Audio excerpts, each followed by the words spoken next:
ADDOD Solutions. Add-on desires. Hello my dear students and aspirants of different competitive examination for UPSC examination, for civil service examination, for public service commission, for regional governments, for railways and all. Okay, so this portion we are going to complete the history, specifically modern history. Yes, as we know that history is three types: ancient, medieval, modern. The one that what you are dealing with, that is modern history with NABI sir. Okay, let's start my dear students. That's what the chapter number 2 from the 8th class book. We have collected this from trade to territory. From trade 1600 they came with trade and then established territory in 1773. Okay, the company establishes power. The company establishes power. That is what we are going to study. We are going to complete that part. They came with like their own ideology. They came with the business purposes. They came with the ideology that yes, they will get something from here, they will export there, and they will done something from there, they will import from there to here. This was their ideology. But how that ideology changed? How did they get some experience from here and they started ruling? That is what we are going to completely study here for all of your examinations. Okay, so just study the previous chapter, chapter number 1. That's what we studied about the dates and the importance of dates. The same way, the same matter, I'm going to explain this chapter in a story style. In a story style, it's like a Bollywood movie, Hollywood movie, Tollywood, Collywood, whatever you understand. Okay, so let's start page number 9 to 25 of the 8th class textbook. Yes, my dear students, from trade to territories, the company establishes power. Chapter number 2, Aurangzeb was the last of the powerful Mughal rulers. Aurangzeb was the last of the powerful Mughal rulers. He established control over a very large part of the territory that is now known as India. Whom we are talking about? Aurangzeb. The entire India, yes, that is the point. Okay, so Mughal rulers, he established control over a very large part of the territory that is now known as India. After his death in 1707, means 1707 or 1707, many Mughal governors, means Subadars and big zamindars, began asserting their authority and established regional kingdoms. What is that? Many Mughal governors, not Britishers at that time, 1707. Mughal governors, Subadars, that time they were called as Subedars or Subadars, and big zamindars, means large landlords or big landlords, began asserting their authority and establishing regional kingdom completely.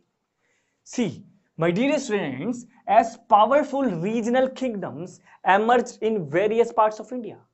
As powerful regional kingdoms emerged in various parts of India, Delhi could not no longer function as an effective center. It was an effective center, that means Delhi was an effective center for long. But when that he lost or he died, the Delhi was no longer function as an effective center.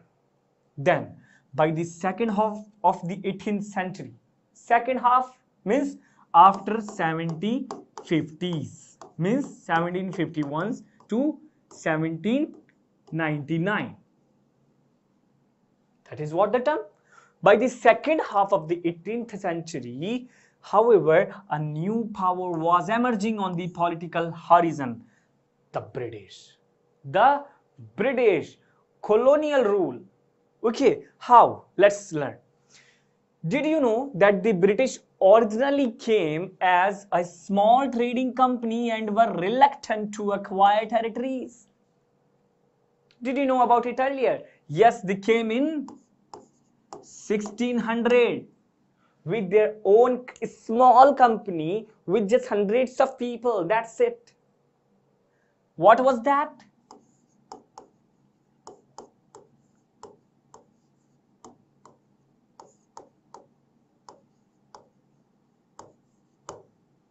You see, in 1600 when they came, East India Company means through East India Company, just their positions were nothing in India except one image of trader.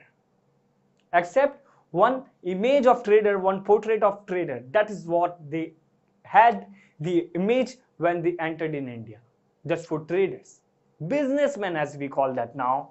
Okay, how did they come to be mastered of a vast empire then? That is the thing, my dear student. Being an aspirant, that is the only thing we should collect in our mind. We should get from these resources and keep it alive in our mind.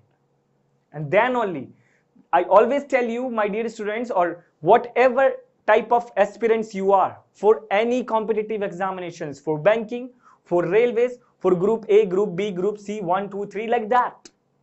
Whatever type of government you are preparing for, you require this. You require Indian politics, you require history and all like that. Specifically, if you are preparing for Union Public Service Commission. The thing is, it is not too lengthy, but we get it like when we study, whenever we study, we feel, yeah, this part we are going to done now, the other part we will continue tomorrow. That is what I always tell you in every single video I mention, that don't leave anything for tomorrow. Don't postpone your things. Whatever you're studying right now, whatever I'm making you to understand, I'm trying you to understand. I'm trying my level best to make you understand the concept. That should be clear in your mind now only. That should be that clear that after even 2 months, if you will come back to revise it, it would that clear with this story. So this was the same, that reluctant to acquire, how did they get that power? How did they become master? How did they become master of a vast empire with that a small company in 1600 East India Company? And they left us in 1947. In this chapter, you will see how this come about from like era of 1600 to 1947 when they ruled. Completely, we are going to touch some parts of that. Okay, see, my dear students, you see this Britishers over here and some rulers over here. Bahadur Shah Zafar. What is that? Who is he? Bahadur Shah Zafar and his son being arrested by Captain Hodgson. You see his son. Okay, Bahadur Shah Zafar, the old person over here. After Aurangzeb, there was no powerful Mughal ruler, but Mughal emperors continued to be symbolically important. After Aurangzeb, that's what he captured entire part of India, almost entire part. No other ruler was that important, that strong. But their legacies, but their symbolically things were actually important or playing important role. How?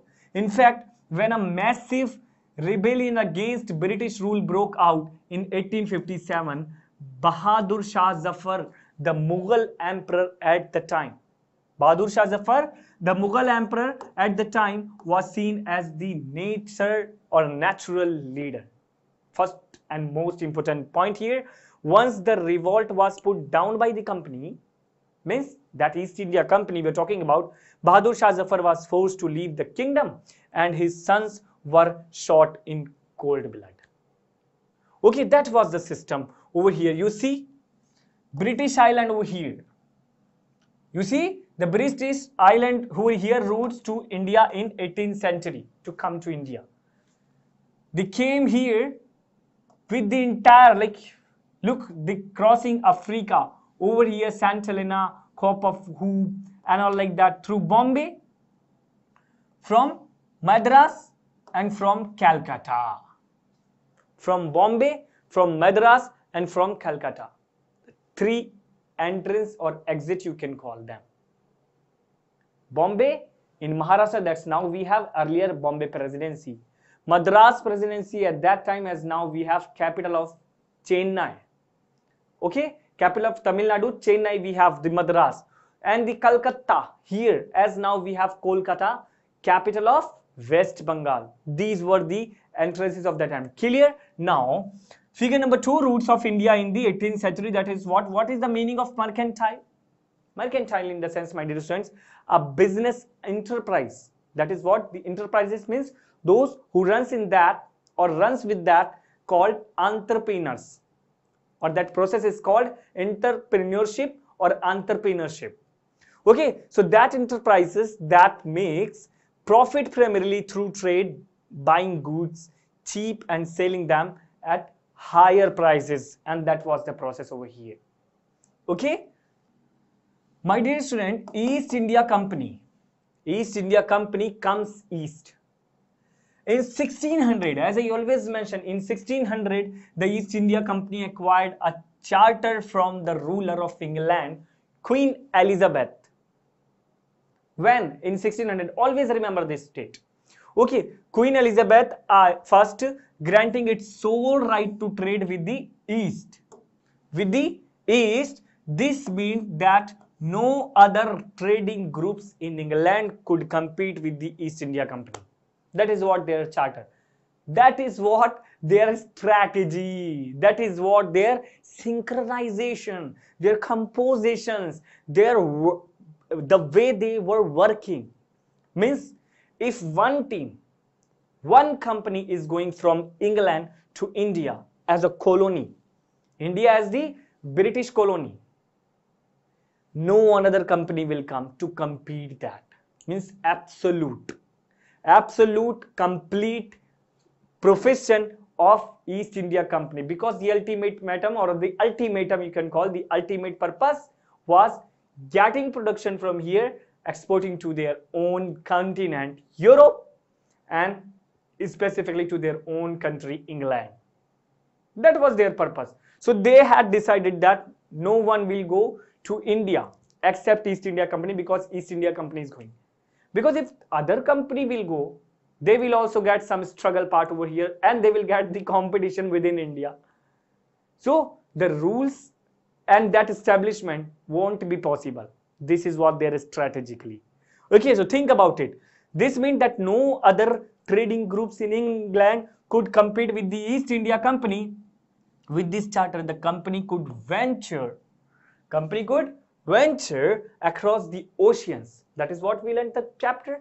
Okay, we learned the part over here. See, from England to completely entrance to Madras, Calcutta or Bombay at that time. Okay, so venture across the oceans looking for new land from which it could buy goods at a cheap price and carry them back to Europe to sell at high prices. Clear? See, the company did not have to fear competition from other English trading companies. Other English companies, no. They didn't have any fear, because it was a charter, because it was a rule, because it was a discipline from there, that no other company will go from this country to that country, means to India. Mercantile trading companies. How? Mercantile trading companies in those days made profit primarily by excluding competition, so that they could buy cheap and sell dear. Okay, the royal charter, however, could not prevent other European powers from entering the eastern market. That is what they said, according their chronology, according their system. Okay, but they could not prevent other European powers to enter or from entering the eastern markets. By the time the first English ships sailed down the west coast of Africa, the first British ship sailed down round the Cape of Good Hope, that Good Hope we just saw, see, and crossed the Indian Ocean. The Portuguese had already established their presence in the western coast of India and had their base in Goa. In the western part, means Maharashtra and Goa, many Portuguese had already reached there. Portuguese, not England one. They said no one will go from England. It was also instruction to other European countries that no other European country will go to India. But the Portuguese, they have already entered to India through that uptown or crossing Africa and then reaching through the west side. That is what we have, West Ghat. Okay, west sides of India, Maharashtra, Mumbai, Bombay at that time, and like Goa, they established their own empire. In fact, it was Vasco da Gama. Vasco da Gama, Portuguese explorer. We call that, yeah, when did Vasco da Gama come? So, Vasco da Gama, a Portuguese explorer who had discovered this sea route in India in 1498. Very much important, my dear friend. Thousands of times it is repetitively asked in many different type of question. It's kind of very famous general knowledge or general study question. General knowledge and general study question, that when did Vasco da Gama entered in India? When did Vasco da Gama came to India? Many funny jokes over there that yes, he came in winter. How did he came in winter? Because he was wearing coat. Many jokes over there. So it became very famous. So he came in 1498. Remember this date, my dear friends. Not all the dates. See, chapter number 1 we have already covered. We didn't find that much date. Even here I will explain you some very important dates. That's it. Okay. So route to India in 1498. By the early 17th century, the Dutch too were exploring the possibilities of trade in Indian Oceans. Behind. Okay. Soon the French traders arrived on the scene. So what did we get, my dear students, from here? That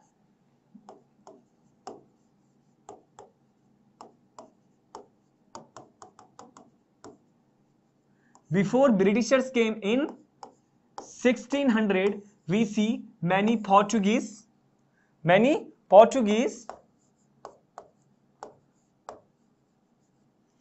that specifically Vasco da Gama in 1498.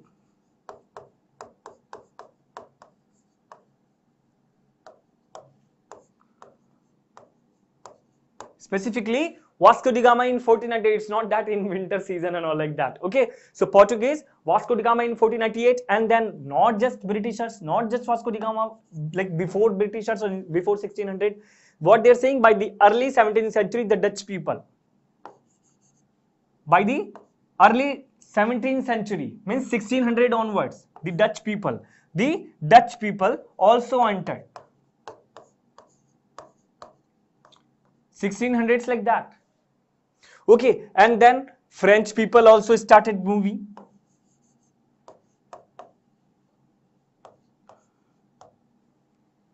Same, French people with the like almost same in 1600s and all were like that. Okay, so you see in 1600 when Britishers started coming here, and when they got signed with that like agreement or statement or like that proper amendments, that they will not enter, means the another English people will not come with their company to enter India. This was not the first time that many people were coming from Europe and other countries in India. Before 1600, Portuguese had come in India, had spread in the western part of India, specifically in through waterways in like Maharashtra, that is now, and at that time Mumbai or Bombay. Okay, at that time as Goa, as same now. So many Portuguese has established.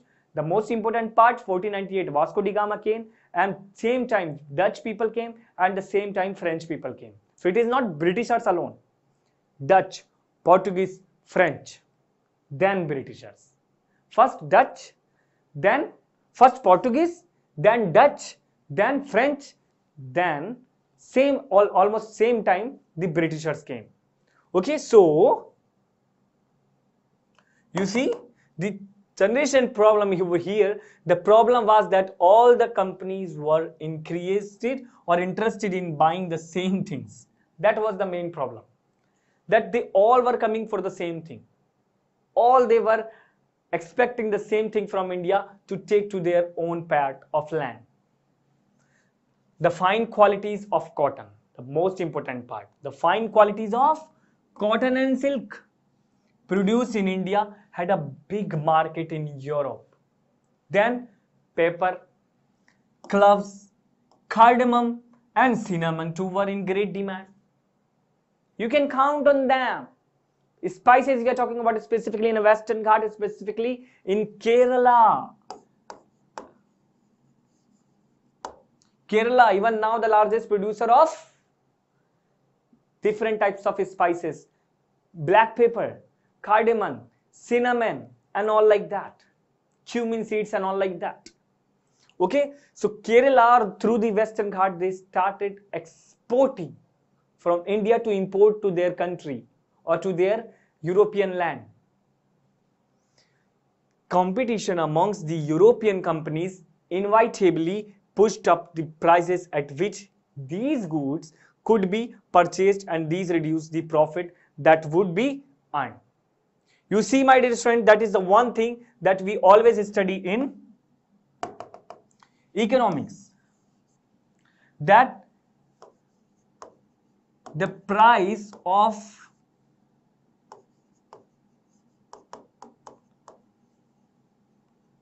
particular product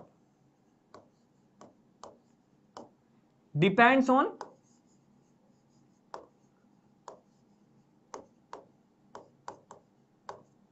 the demands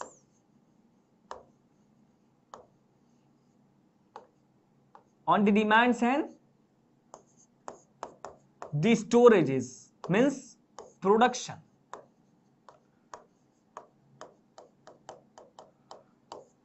For any single thing, that's what we understand at this age, that whatever we are going to buy, if it isn't cheap, it means they have a good type of production and the demand is less. Okay, if they are very expensive, it means they have great demand and the shortage of production. Great demand but limited of production or shortage of production. So prices of particular product depends on the demands and storages, that is specifically production of particular products. This was the same over here. How?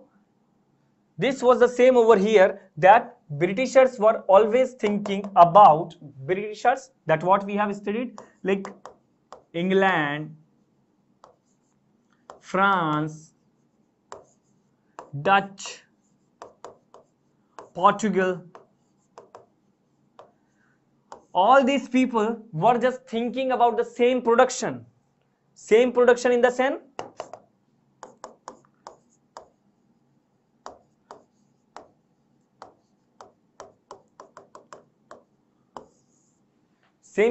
sense my dear students, first fine quality or a very nice quality of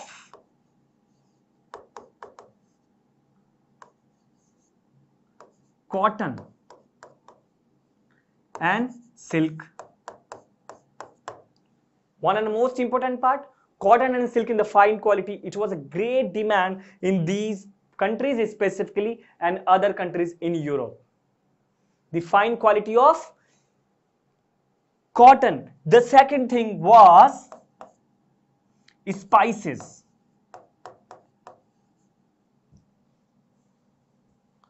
The second thing was spices that we studied. Just read that from the Western Ghats and Kerala is now, Kerala has different identities now. Kerala is very good in sex ratio. Kerala is very good in sex ratio. It means the number of females is greater than the number of male and 1000 countation. Means if you're counting 1000 boys, it means the female number is above that, 1096 like that. Means 100 more than that. The very great number in sex ratio, very great number in education ratio. Means with the education rate, the Kerala is on the top in India. Do you know that like that? Okay, same at that time it was very important in order to get these spices. And what type of spices? Cloves,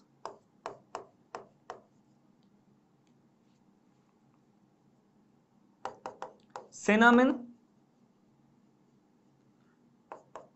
cumin,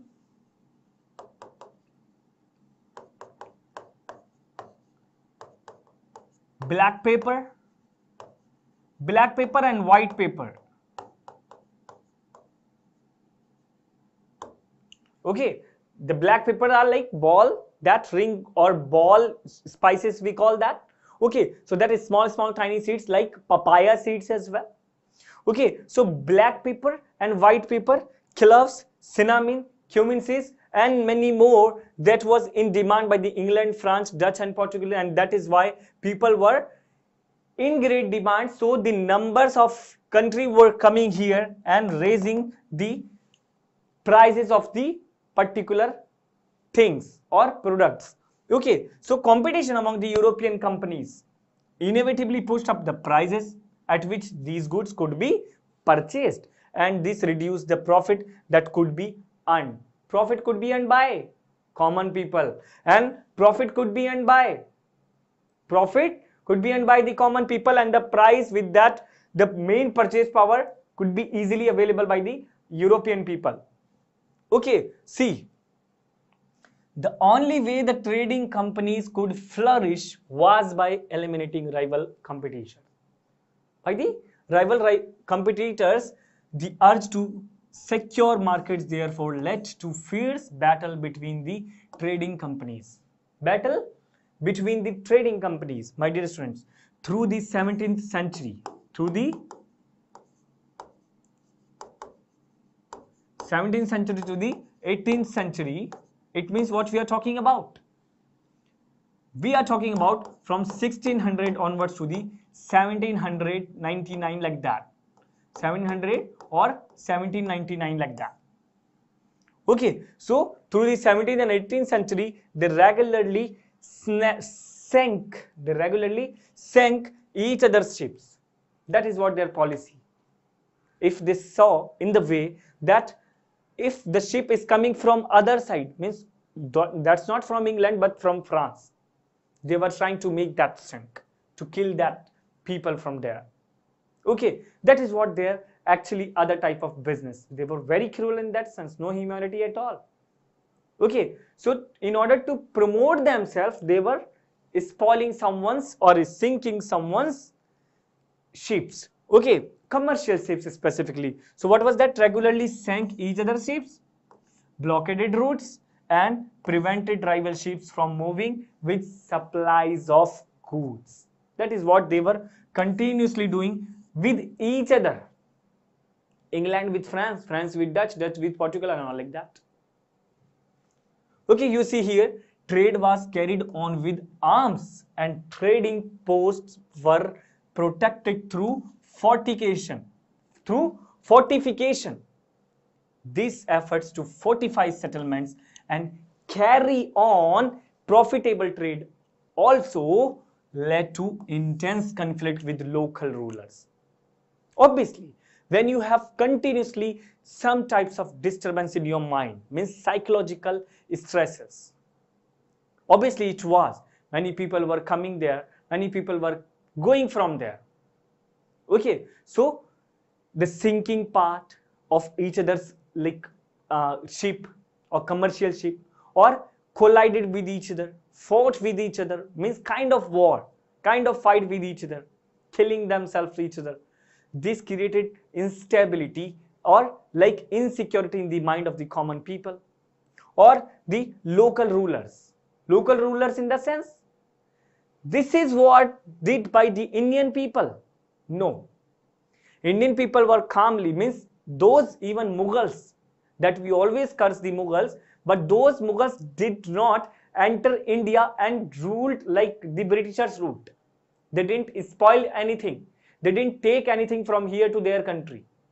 They were coming here and ruling here and spreading their life, entire life over here. Even their dead bodies, the Taj Mahal and the all, we can see, we can observe that, or in their memories and all like that. Okay, so they occupied this area, but they were continuously developing and all like that. But these people were fighting with each other, killing each other, sinking each other's craft or ships in order to control the Indian as in power. Okay, the company therefore found it difficult. Because of that, with local rulers, dissatisfaction, company therefore found it difficult to separate trade from politics. That is what they found it finally. 1600, when British India Company, Miss East India Company came here, they came with the intention of just getting in, just trade. That is what we have studied, spices, cottons and all from India to their country. They didn't have any idea about the politics, any idea in the sense they didn't want to rule. But that time, yes, that time they realized, my dear students or aspirants, that now the trade and politics should be different. The trade and politics should never be merged. Let us see how this happened. Means how they started ruling in other sense on us. Unfortunately, the rulers of that time, they broken, and many other systems. That is what we are going to see, that corruption in that royalty as well. Okay. ADDOD Solutions. Add-on Desires.